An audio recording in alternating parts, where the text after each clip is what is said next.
You're listening to News Bite Scotland with Michael McEwan and Peter Newman. Welcome to News Bite Scotland, our leaders debate for Holyrood 2026 Leaders Special Emergency Response. You're listening to News Bite Scotland. Yeah, so I just watched the first leaders debate of the Scottish elections on debate night on BBC One. Quite interesting, but also it's one of these debates where I'm kind of old enough in the tooth to think that when you watch debates like that, you know what's the question's going to be, the answers are going to be, and the same old bickering is going to be as well, and that makes no difference tonight.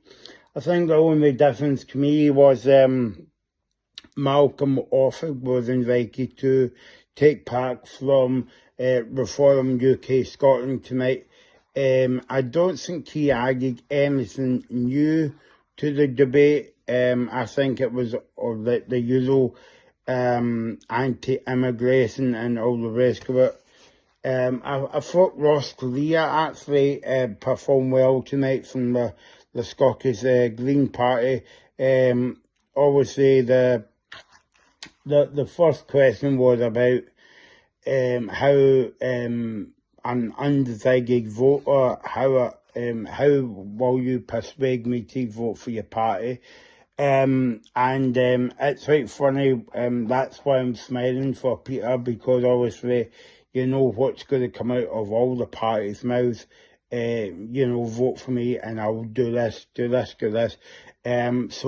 I think that was just a kind of bog standard question to kick off the evening, and then we get into the big topics of the evening.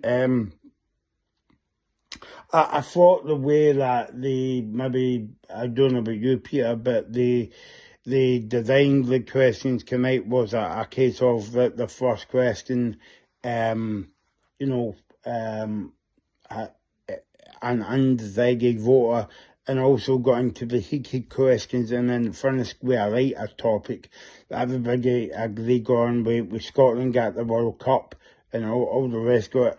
So, yeah, I mean, the first question, that the cost of living, the same old answers coming out for you would say that all the parties as well.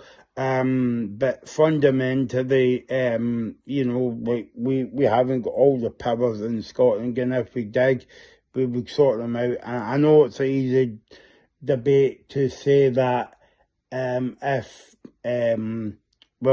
we haven't got all the powers there now, but what you got to do with them. But yeah, I can understand that, but at the same time, we haven't got all the powers, and all the powers would kind of like help us in that one. So yeah, I mean, there's a bog standard answer of all the parties there. Yeah, I mean, and obviously Alex Cole-Hamilton always comes out with case studies tonight, case studies, stories that we always talk about in the media, and that's fine. But you should listen to the kind of like case studies as well. I thought that was quite interesting how we refer to that. No matter if it was in a debate, part of the Lib Dems conference or the Scottish Parliament, if they get re-elected, he always comes up with case studies. In fact, so did Anna Sara as well come up with case studies as well. The second one, the first question to talk about tonight was the NHS, and now we've heard this for numerous times as well. I do think there was an audience member, and I think she was a mental health nurse. I'm not actually quite sure, but she said that you would need to start listening to people that's actually working on the front line, and I think that's true. But also think as well that there's issues that I've maybe raised on the podcast before that you know, I totally agree. Politics is about politics, you know. But issues like the NHS and sensitive issues like that and real life issues should not be about politics. It shouldn't be a political football. All the parties, whoever's going to make up the next Scottish government at Holyrood should be all working together. Don't use that as a political football. I don't like that as well, and I think that's why the first question that came in tonight, because you might have because a lot of people might have get put off by politics because obviously they're not answering the these questions right about that the kind of like NHS, and all parties should be working together. You know, parties shouldn't blame each other or, you know, whatever. I can understand politics, but everybody should be kind of like pulling together in their one topic. So I would be interested when the Scottish Parliament goes back in the back end of May, if they start doing that, or the same old rhetoric again. I would imagine it would be the second one, the same old rhetoric again. Immigration, again, we knew that Malcolm offered, you know, as soon as this question came up, and I'm sure you were the same, Peter Watson, you knew the answer Malcolm offered was going to give on that one. Ross Greer actually came up with a good answer to this question.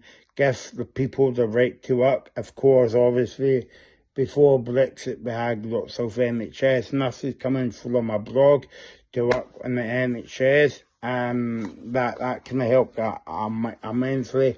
And yeah, I mean, if you're going to, you know, people would like to work in the UK, in Scotland, sorry, immigration, but give them a chance, just because that, you know, that they've got a different colour of skin, they talk differently, they look differently, they act differently. It doesn't matter. We're still people at the end of the day. Give them a chance to work.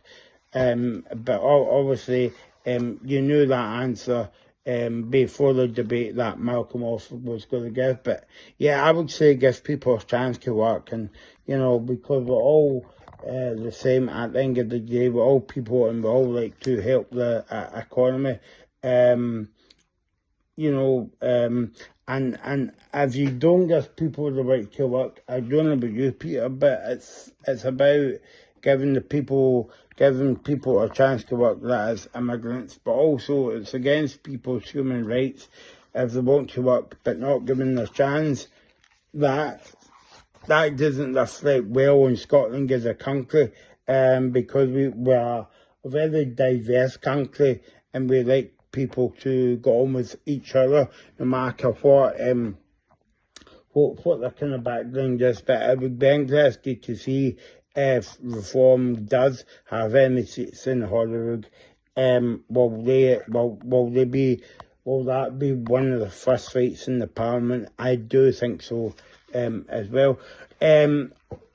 Referendum, usually when you watch debate night, question time, or whatever it is on regular form, any questions, this question comes up about referendum.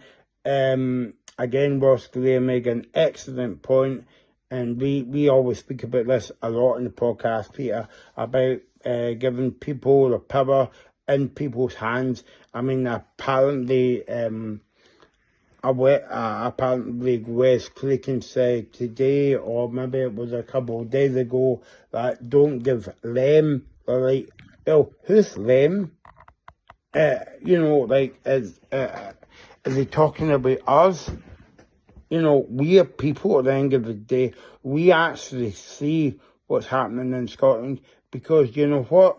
We live in Scotland. It's okay for, you know, a guy that wants to be the Prime Minister, you know, in a wealthy job, saying, don't give them the opportunity to vote for independence, because we stay in Scotland, and if we had independence tomorrow, then I wouldn't say it would be right away, right? But it will take a bit of time to sort things out. But give us a shot and we'll prove you wrong. I think that the Westminster government, whether it's Labour at the moment or Conservative or whoever, are scared for Scotland to go away and prove them wrong and eradicate poverty, food banks, the cost of living crisis as well.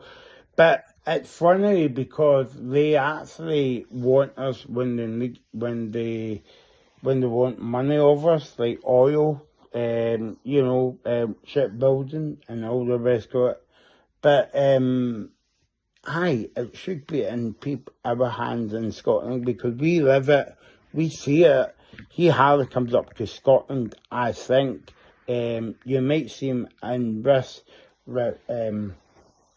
election with Anna Sauer. So yeah, it's very interesting. I did think it quite interesting when they were asking Anna Sauer about Scotland in the World Cup, and they were saying, well, if I speak to Keir Starmer, if I'm speaking to Keir Starmer, I think he was tongue in cheek on that one, but nevertheless, but yeah, good debate, but if you asked me beforehand what the debate would turn out like that, I would say, well, just that one, as well. You're listening to News Bite Scotland.